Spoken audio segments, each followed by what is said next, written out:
Moving right along here. Here's another Grizzly tool.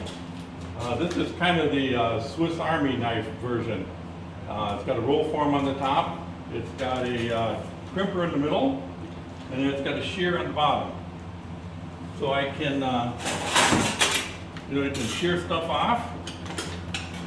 This one here. It's got the shear, and it's got the crimp. So you can put an angle in there, and then it's got the roll. So you can actually put a curve on things. And it's got this deal here. This is kind of dumb. Again, great piece of equipment. I had to fix it before I could use it. So I had to put shims in here because it was at an angle, and you could barely turn the things because they had the distances to centers here all off. So I had to take this apart, put a shim on each side, and now you can see it turns really good. The other thing they did that was stupid is this is for bending tubing or like 1/4 inch rod or something. Well, it's geared, these two are geared together on this end. So as soon as you put something in here and loosen this, the gears disengage. They should have either put the gears on this end, or they should have put the grooves and everything on this end. You know, you get the feeling they don't test this stuff, that they just build it and ship it out. But I'm not going to say too much about it because I've had this for quite a while. I think about 7 years, 6, 7 years, something like that. It's been a real good piece of equipment. I've actually not had to sharpen the shear or anything, and I run quite a bit of sheet metal through here. I do 18 and 20 gauge, mostly 20 gauge, and yeah, it does a real good job. So not a lot of complaints, but here again, you got to fix everything that you get before you can even use it. Getting to that, this is a drill press. First thing I did is I put a different chuck on here, so this is actually a 3-inch lathe chuck. And as you can see, I do a lot of drilling here. This is actually set up as a mill, and that's why it's got the bed that can move back and forth. The only problem is the stem here is round, so if you use it as a mill, the thing walks all over the place. This should have been either square, it should have had a key in it or something. Here again, they build them, but they didn't really test them.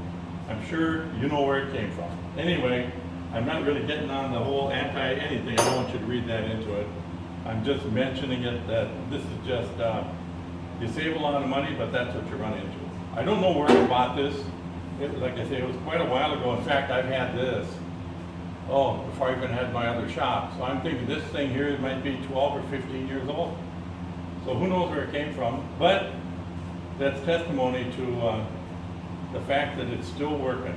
And as you can see, and I just cleaned it out. You can see the shaving. I clean this thing up once a week. Usually I take a Saturday morning and I clean the shop and sweep up and collect all this crap, and Monday morning everything looks good for about 10 minutes. So good piece of equipment there though, otherwise. I'm sure I didn't spend a lot of money on it. I've got a plasma cutter down here too. Let's see if we can zoom down to that guy.